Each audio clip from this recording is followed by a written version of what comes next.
Hey guys, how you doing? This is Paul from Paul's Karts here. Just got this crate engine. This is a 3-inch bore Tillotson block that we bought and sleeved.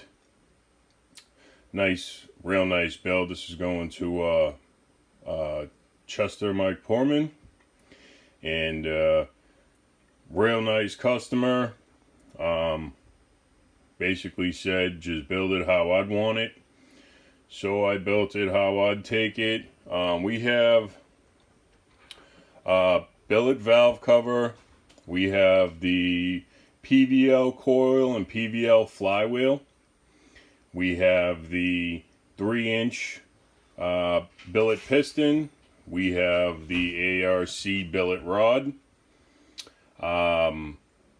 We have the PK RPM3 camshaft with the crank. We have all that clearance in the bottom end.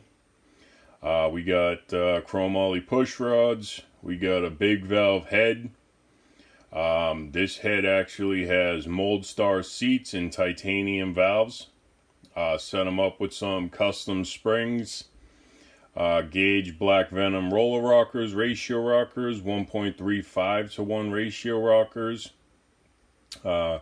We actually took and put a MSD boot on the PVL coil. Ran a nice ground strap. I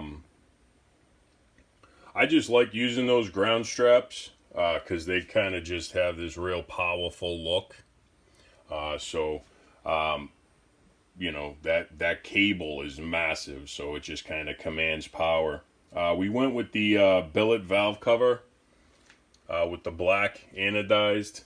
In this case, we added the top plate, the new top plates that we have on the site.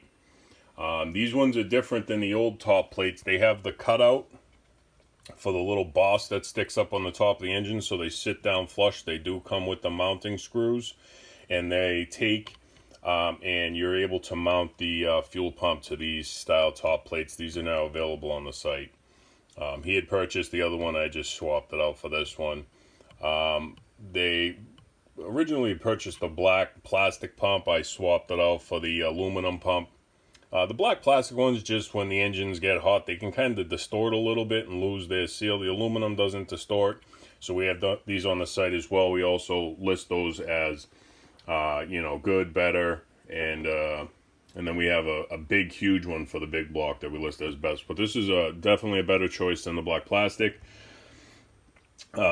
He actually didn't purchase this as a crate engine. He purchased a bottom end, a head, separate, Trinity package. So methanol carb. We actually did the gray, charcoal gray to match the block. We actually did this block in the charcoal color as well. Methanol carb. This one does have the 3rd circuit billet adjustable fuel valve, velocity stack, methanol carb. Really nice piece. He did grab a couple headers, so we got that here. He did actually grab 2 headers. These are my favorite style header, the kind of candy cane looking header. They actually affix and kind of point downward angle for karting. It's pretty much the best header you can get, and plus if someone rear ends the back of your cart, it doesn't impale them with the end of the header. He actually grabbed some muffler wrap and a bunch of other stuff, some PCV valves. He can't run a welded intake tube in his class, so he did purchase the Trinity set, which comes with that. So instead, this head's actually max ported as well. And then I just I threw him in one of these, one of the better bolt-on intake manifolds, one of the $50 ones. Actually threw him in some max porting. He actually forgot to get the push rods, so I threw him in some free push rods. He got a couple PCV valves. I'll let him run all that.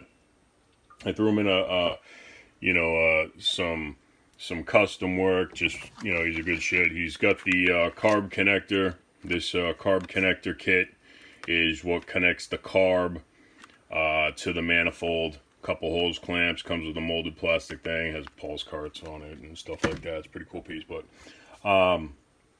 the copper exhaust gasket, the round hex socket, exhaust bolts. I actually clearanced this gasket for them. A lot of people forget to clearance that and they just kind of bolt it on. So usually the copper gasket will hang down a little bit and you'll feel like if you're coming out with the port, you'll feel the edge of the gasket. That's not what you want to feel. You don't want to feel the gasket. You want this to be a smooth transition right out. If you do feel that gasket, that means that the air is going to hit that like a ridge and have to go over a ridge every time. So that's going to really impede flow. We did get the new stickers in, the new Paul's Karts logo, the official logo. We do have the, we still have the, you know, our name brand type sticker like this.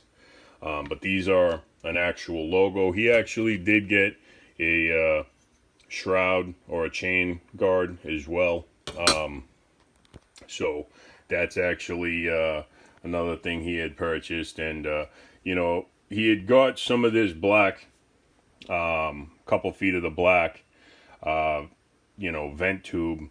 So, you know, what I always like to do with the vent tube is when you cut it, it kind of leaves some gnarly ends. So I used to use, you know, some type of heat shrink, but now that we got this printed heat shrink, it actually looks really good on the ends of that. I really like how that came out. And it looks pretty nice. I just run, this is not proper venting. So, you know, I just run these just because, but this one here could be fine. This one here, pretty much you could cut in half or cut down here and then just install like a PCV valve to a breather filter.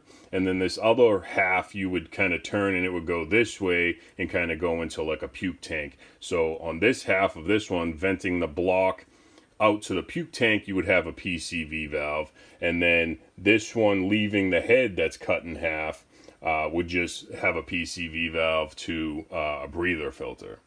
So you would connect the block to head in one, side cover to puke tank on the other, and then side cover to breather filter. Side cover to breather filter would have a PCV valve, and block to puke tank would have a PCV valve. So that's I get asked that a lot. I don't understand really why that seems to be confusing, but any line leaving the block or the head that doesn't just connect block to head, any line actually leaving block or head, you need to put a PCV valve in. So if you have a block going to a your head going to a breather filter, PCV valve. If you have one leaving the bottom end going to a puke tank, PCV valve. So 2 PCV valves is what you would need for any engine proper setup. We do have the what is it, the E3 spark plug in. We do use a spark plug, I don't know, spacer to properly position the electrode. Whenever you guys are putting in spark plugs, make sure that you're clocking them so that the electrode is basically facing a little bit pointed towards the exhaust valve. So before I usually put a spark plug in, I'll hold it and I'll take like a paint marker and draw a stripe up the side of it in line with the electrode. Then I'll thread that into the block and just see, it usually comes up on, you know, you'll see that line on this side, which is pointing away from everything, which is horrible. So I have on the site a bunch of different spark plug shims. Usually 100,000 shim works and clocks it right. That's when I'm using the E3 spark plugs. Other spark plugs have different threading, different positioning, but always just mark your spark plug with a line where the electrode is pointing. And then when you install that plug, just make sure it's pointing towards your exhaust valve. You kind of want that to be pointing down and back towards this area here. Dressed it up with a couple PK stickers. We actually had a problem with this billet flywheel. It's for a non-predator non-Hemi crank, and went and put the PVL flywheel on and tightened the nut and thought everything was good. When I was just taking it up to do this video, I noticed it had a little bit of a shake to it. And I said, that's odd. It torqued on and fine.